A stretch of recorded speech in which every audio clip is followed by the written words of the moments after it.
السلام علیکم دوستوں، welcome back to our channel find Urdu. Reason کا مطلب ہے وجہ، دلیل، سبب۔ ریزن کا مطلب ہے کوئی وجہ یا سبب جو کسی کام کے پیچھے ہوتی ہے۔ جب آپ کسی چیز کو سمجھنے کے لیے لاجک یا ایکسپلینیشن دیتے ہیں تو اسے ریزن کہتے ہیں۔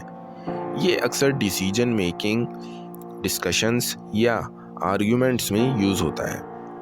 The reason for his absence was a family emergency.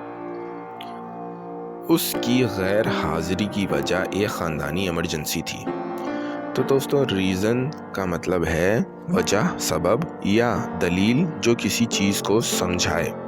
امید ہے اب آپ کو ریزن کا مطلب سمجھ میں آ گیا ہوگا۔ ملتے ہیں نیکسٹ ویڈیو میں، شکریہ۔